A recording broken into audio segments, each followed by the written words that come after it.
Hello and welcome to another video about Rovers and the comparison of two Rovers, namely the early Rover 45 and the late one. This is my Rover 45, a 2000 model, about as early as you can possibly get, and this is my friend David's 45, a 2004 45, which is almost as new as you can get. It is actually possible to have a 54 plate. It doesn't really make any difference because all of the damage have been done by Project Drive, and I don't believe it's actually got any worse. My personal favourite is, of course, the original, and not just because it's my car. The 75 inspired front end of the Rover 45 is an exceedingly classy looking car, but they needed to make it a bit newer looking, and they did this. And on the ZS I quite like the front end, but on the 45 I think it just looks a bit city Rover with this grille thing there. It's obviously plasticky bits, and this, I don't know, it's just, it looks cheap. Whereas that, although it is plastic, doesn't look cheap. The headlamp design as well, I mean, I quite like it. It's quite an obvious update from that. More than that though, only a few years went by before you could see the quality of the plastic on these has been not particularly good. These exterior plastic qualities were just particularly cheapskate. They have to be, because otherwise ones like this old one there wouldn't still look so nice. It was another corner cutting exercise. Penny pinching bit of... I'm not sure what that means, but it's going in the video. There's no denying that the facelift model does look quite a bit more modern than the original one. But losing these chrome strips, the definition on the bumper is just lost. It just looks kind of a bit characterless. It has lost some of its Roverness.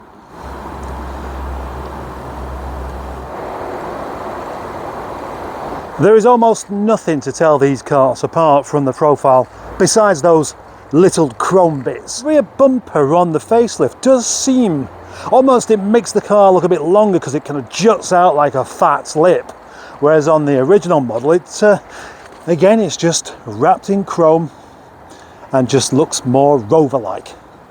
Another detail, a minor detail, is the badging on the side.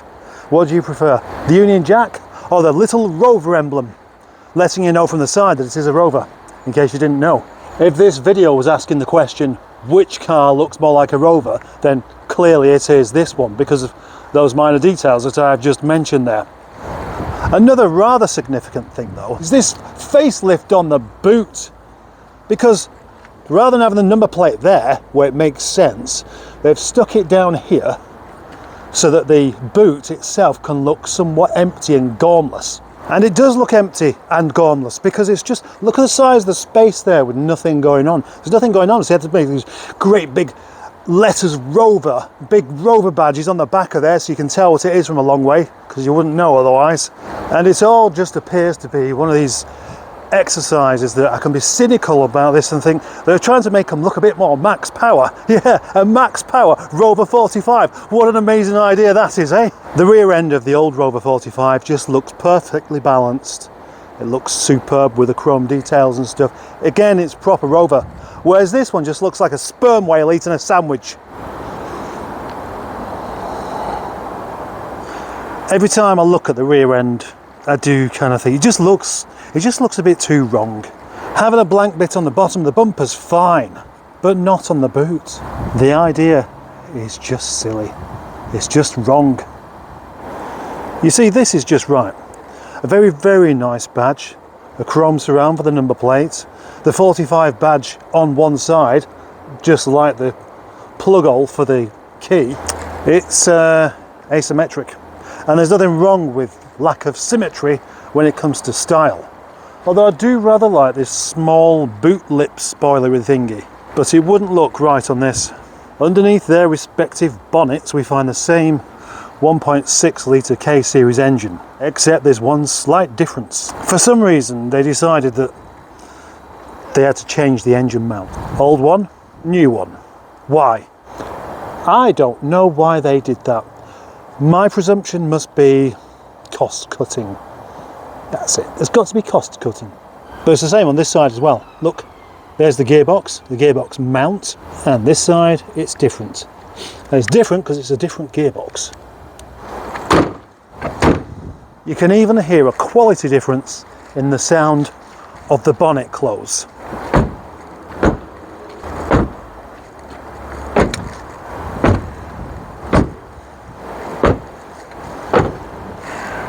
Not so with the doors though. Let's move on.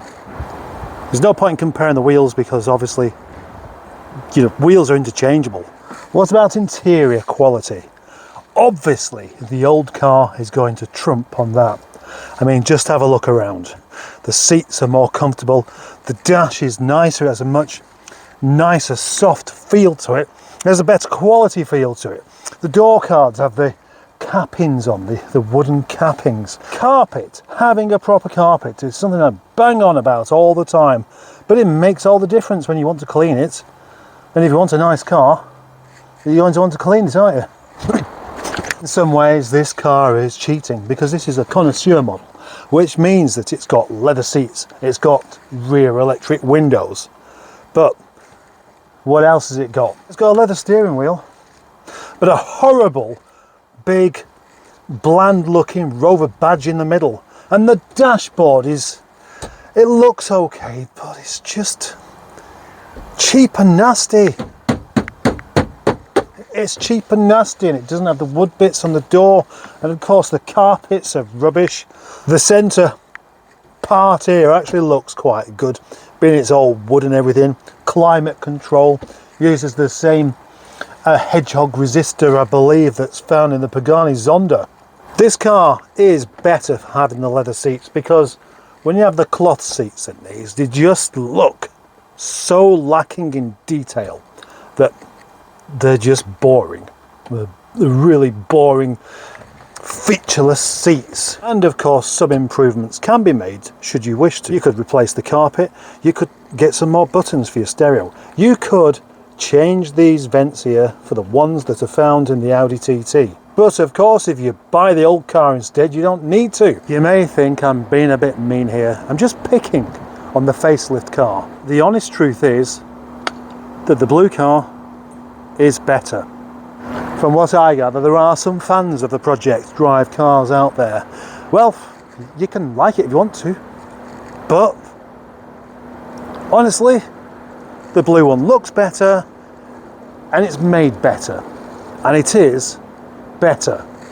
There are only two things I can think of on the facelift car that I think are better than the old one. The first one is the low coolant warning, the little sensor in the expansion bottle, and the other one I can't remember what it was, so I'm going to have to just stick, oh that's it, newer car has parking sensors to help you not crash into things that you're backing into.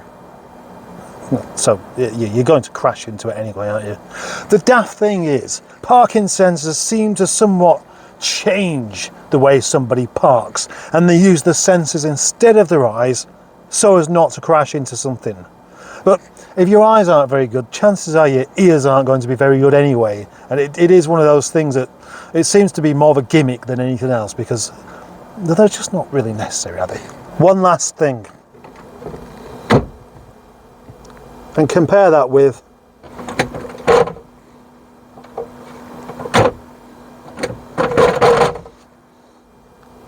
and then listen to this. This grey Rover 45 here is not my car. It belongs to my friend David, and he will make a very, very nice car of this. But the simple fact is, it's just cheap. It feels cheap, and it's where Rover really lost something, you know? They really lost what they did have. They really lost that quality feel. In a previous video, maybe 6 months or a year back, I made this point of Rover, that when I first found this joy of Rover, you could buy something like a 420 GSI for £400, and they were just an excellent cheap car, and that was very appealing. That made me feel like I had discovered something that most people were missing out on. But 15 years later, if it's this or the 25 equivalent, I wouldn't have got into them. I simply would not have found myself thinking, how come more people don't buy these? I had no why they didn't buy them.